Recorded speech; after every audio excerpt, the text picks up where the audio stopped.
All right, now your baby is in the house, your wife is in the house. Now it's time for you as a dad to be hands-on. So we've got a few top tips, right, Ehtisham?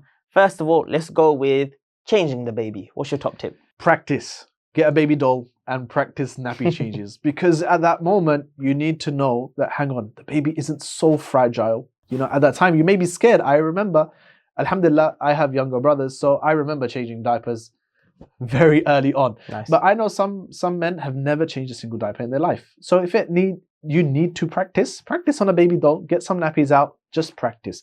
And they're stronger than you think. Yes, they're fragile in certain parts like the neck area and so on.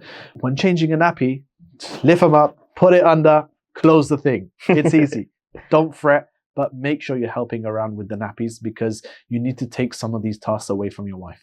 And you know what I'd add on to that to make things even more efficient? I'd have a nappy station, right? And ideally, maybe even one that has wheels, right? So it's kind of like you have some shelves, has wheels underneath, has the nappies on there, has the wipes on there, and has a changing mat on there because you could take it around with you anywhere in the house and it makes it really easy. So you know what we had? We had a basket. Okay. And we still have a basket because obviously our youngest, alhamdulillah, at the moment is a baby. So we have a basket, literally probably around the size of this, a bit deep.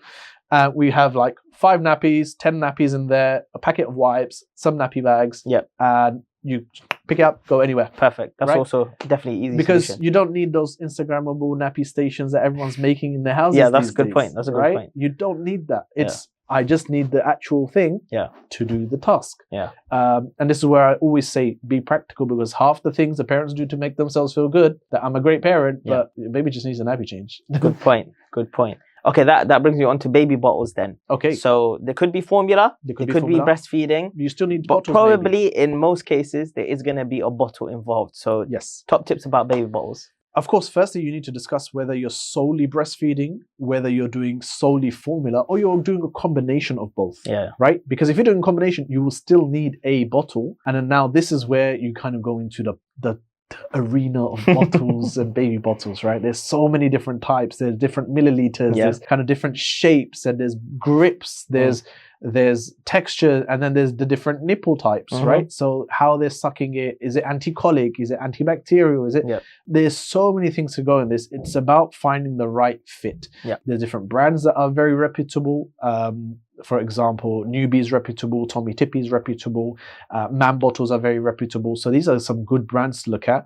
And at the same time, knowing that you want something that is going to last your baby through several stages, and you need a minimum of at least 3 to 4 bottles, I would say, for sure, is a sweet spot. Because once one is out of use, you don't want to immediately be washing them. You want to have some in reserve so you can just carry on with a few tasks before you need to start washing them. Some are also being able to sterilize bottles in a sterilizer or on a pan, stick a pan on the heat, boil it, and kind of you sterilized it. Some are being able, some you can rather sterilize in the microwave. So just check which is easiest for you.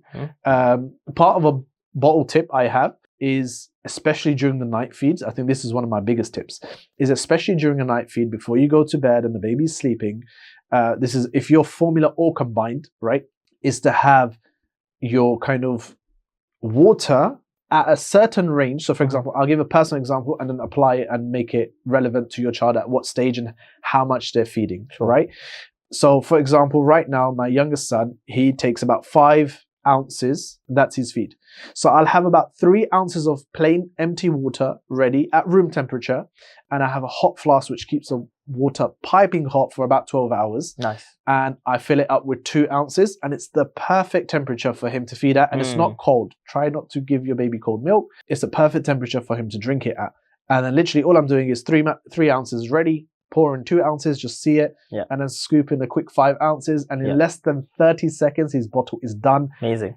Baby drinks it, I go back to sleep. Amazing. Right? So it's about being efficient, knowing those little hacks, and finding those patterns and reducing the work in that, rather than being upstairs and going down to the kitchen and turning the kettle on or having a baby station and working. No, it just literally takes minimal space. There's 2 things you need, a baby bottle and a flask. Obviously the formula, but that's it. Now, just on the breastfeeding side of things, I just want to give a tip to the dads. If the wife and you guys have decided to do breastfeeding, then just remember that your wife is going to be a lot more exhausted than she normally is, right? Breastfeeding takes away a lot of energy from the wife, and it also makes the chest area very sensitive as well. And so you just need to be cognizant of that. So you know that you need to make sure that your wife has snacks available for breastfeeding, that she's eating well, that her diet is good, because that will affect how the milk is coming out, and that you are sort of comforting your wife, because it can get painful as well. Not just the baby and in terms of how it latches on, but also maybe if you're using a breast pump, that could also create complications. It could make things painful too. So as the dad, just be supportive, make sure that you're giving as much comfort as you can, and just be cognizant that your wife is going to be a lot more exhausted if she is breastfeeding. There's two things to add to that. Is number one, if she is using a breast pump, for example, keep some milk in reserve so you can take over some of the feeds. Number one. And number two is just know that the baby may cluster feed. So she will feel like she's got the baby on her at like multiple hours of the day and she's not getting a break. This is where you have to take the baby, let the baby go through a bit of crying so that mum can get a break. I think that's very important.